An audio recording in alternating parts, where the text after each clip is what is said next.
Welcome back to the Deep Dive. Today we're using your sources to wrestle with, well, one of the most persistent and frankly painful paradoxes of life.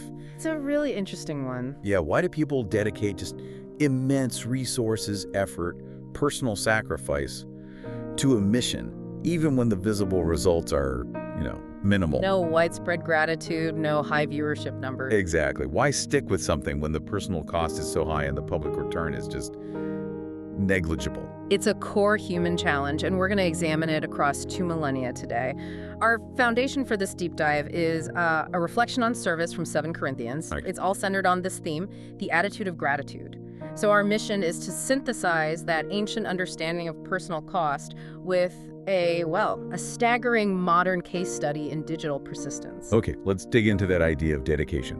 We're starting with Paul's own description of his ministry and this list of hardships he gives. It isn't just a tough year at the office. Oh, not at all. It's a catalog of true suffering.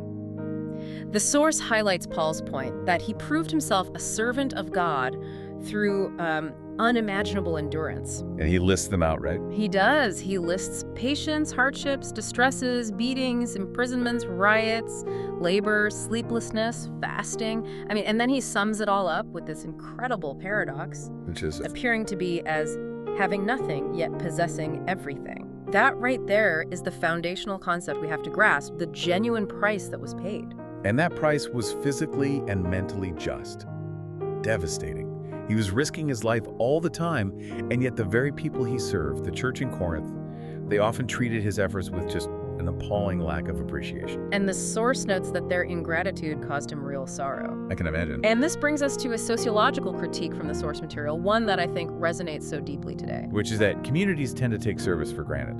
Exactly. That tendency, historically in many churches, to treat the tremendous efforts of pastors or missionaries, the central staff, as completely and utterly expected.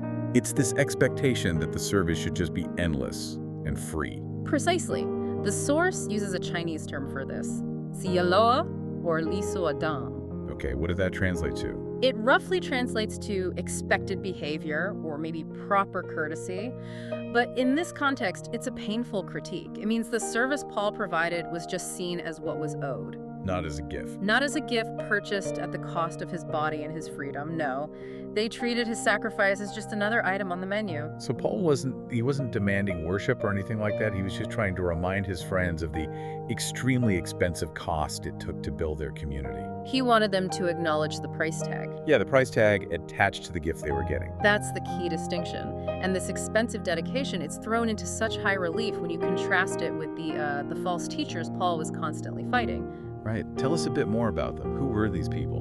Well, they were often malicious agitators, people focused on self-promotion, on easy gain. They didn't make the effort to win souls themselves. They didn't endure any of the suffering Paul did. Not a bit of it. Instead, the source notes they just stole converts that were already brought in by others. So they were basically profiting off someone else's blood, sweat, and tears. That's a good way to put it.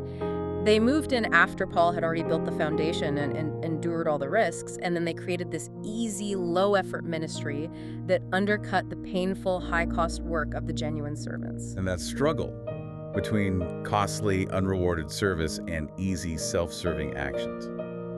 It's just tragically timeless, isn't it? It is. It's a struggle against that temptation to chase the quick return instead of committing to the deep, slow work. So now we have to bridge 2,000 years. The nature of sacrifice has shifted so dramatically. Paul's sacrifice was physical danger, beatings, prison, actual hunger. Right. The modern cost is rarely physical safety. No, but it's often this crushing mental strain, resource commitment, the relentless pressure of performance metrics. That transition is absolutely crucial. The emotional and mental toll of giving everything you have and receiving nothing back, or worse, just receiving critique and indifference, that feeling remains constant. So what does truly costly service look like in our hyper-connected, high-speed world today? And that is where we get into this massive contemporary example. This is the digital outreach from Bay Poo Church, or North Plain Church, led by Pastor Hu Ziquang. They've set this incredibly ambitious goal, centered on their 2026 theme, Gospel Globalization, Expanding God's Kingdom. And to chase that vision, they launched a media initiative called the Gospel Refrigerator, Hey I, on YouTube. It officially launched back in March 2025. And we should be clear, we are not talking about a casual vlog here. No, we really need to talk about the scale of content production this involves. It's staggering. The scale is what really sets this example apart. I mean, since March 2025, the team has uploaded over 1,300 programs. Just to the Gospel Refrigerator channel alone. Just to that one channel. That's hundreds of videos in less than a year. But if we connect this to their broader strategy, the pastor has also hosted 4 different associated podcast channels since July of 2022. Okay, so when you combine all of that... When you combine all of it, the YouTube channel and the podcasts, the total number of unique, responsive programs is over 6,000. Wow. 6,000. That's an almost unbelievable volume of discrete pieces of content. And all designed to be relevant and timely. Let's just put that number in perspective for you listening. The source says the team is producing 6 to 8 or maybe even more different programs daily. Every single day. Yeah. That requires a dedicated round-the-clock team, very sophisticated workflows, and just continuous creative effort. And the high volume is matched by high effort for each piece. It is. The source really emphasizes the high production cost of the Gospel Refrigerator. These videos have Taiwanese, English, and Mandarin. So that means full, accurate subtitles for localization. Exactly. Plus, they require professional music, video editing, photos, all of it aimed at achieving the highest possible audio and visual quality. This isn't just someone talking into a microphone once a day. This is a real media enterprise. It absolutely is. So we have an operation running at peak performance. Massive volume, complex production, multilingual delivery day in and day out, and this brings us right to the punchline. To the paradox. Yes. What is the observable result of this Herculean effort? The critical paradox is that despite this relentless, high-cost commitment, the number of viewers and watchers for the videos is described in the source as very, very low. Very, very low. Now their podcasts have a lot of downloads, but the video effort, where the material and resource cost is the highest, that's where they're seeing minimal measurable returns. Wait a minute. That level of output against very, very low viewership. I mean, that sounds like a recipe for immediate burnout and failure. How does the ministry even sustain this? Right. Doesn't the lack of returns signal that the strategy just isn't working? This is precisely where the philosophical insight comes in, and it's brilliant.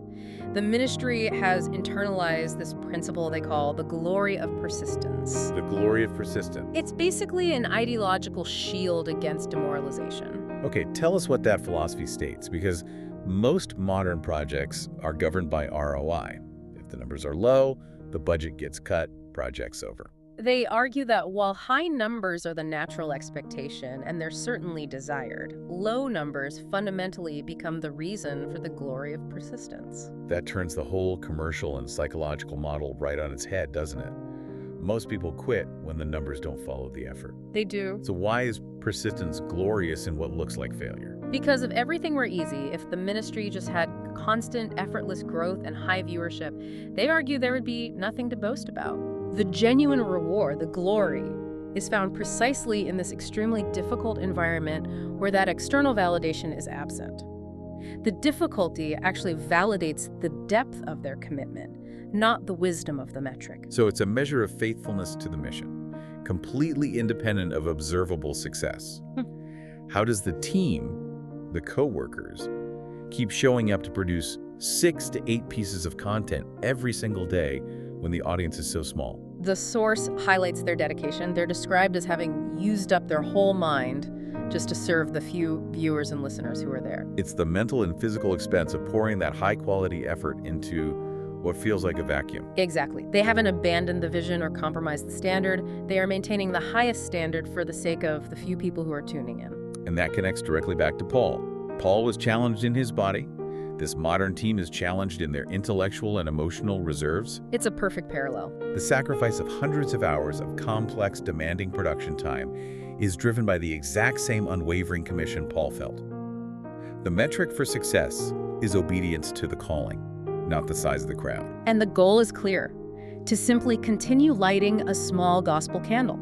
The mission is successful if even 1, 10, or 100 listeners receive God's truth. The scope is secondary to the quality of the service. And their dedication is reinforced by their financial model, or, well, their lack of one. Absolutely. To maintain that pure sense of service, the ministry does not charge membership fees. They don't run intrusive ads. They don't ask for donations. So the entire production, all 6,000 plus pieces of high-quality multilingual content. It's all free, and it's purely for the widespread communication of the gospel, upholding that vision regardless of the perceived return on investment. That commitment to pure, unrewarded service is stunning, and it moves us into the application phase. How do we, as listeners, internalize this concept, this attitude of gratitude it inspires? Well, the source material gives us 3 specific reflection questions that are perfect for you to use right away to bridge that gap between just receiving service and actively participating in gratitude. Okay, the first question challenges us to look inward at our own hidden costs. It asks, what sacrifices have you recently made for others, at work, at home, wherever, that were seemingly unthanked? And crucially, how did you feel when that gratitude was absent? This helps us really understand the emotional cost of being Paul or being on that Babe Poop production team. Right. Then the second question shifts the focus outward. It demands active participation. It asks, how do you intentionally express gratitude for things others have done for you? And this addresses that failure of the Corinthians to acknowledge the extreme cost of Paul's ministry. We are constantly benefiting from someone else's unrewarded effort. We just need to see it and then name it. And finally, the third question asks for perspective. It asks, can you recall a personal example where sacrifice was made, which might have felt painful at the time, but it ultimately proved very beneficial to others later on? And that question connects the initial hardship to the final fruit. It validates the persistence. These questions force us to acknowledge both the true cost of our own dedication and the unseen costs of the services we rely on every single day. The final analysis the source provides for our current era is really powerful. It acknowledges that the world today is extremely difficult for a lot of reasons. Yes. Information overload, media competition, social fragmentation. All of which makes this kind of service incredibly challenging. But the challenge isn't to retreat, it's to persist. The source emphasizes that the passion for the mission must not disappear or be easily abandoned just because the environment is difficult. All because the metrics are low. Exactly. The calling is to maintain joyful service and persist in the vision. That commitment, whether it's enduring hardships like Paul or producing 6,000 pieces of digital content with low viewership, that defines true service. So the key takeaway here is that the depth of the commitment is the measure, not the breadth of the applause. The cost is high, but that conviction in the mission is what drives the persistence. And this leaves us with a final provocative thought for you to consider. This modern ministry has this grand goal of gospel globalization, yet they measure their commitment by serving the 1, 10, or 100 listeners, even while competing against trillion-dollar media companies. So consider this. Does this dedication to quality and unwavering consistency, focused on the individual rather than the mass, does it ultimately override the need for immediate high viewership results when you're planning for actual global long-term influence? Does this unrewarded, persistent effort build a better foundation, even if the seeds take decades longer to bear fruit? Food for thought indeed. Thank you for diving deep with us. We'll see you next time.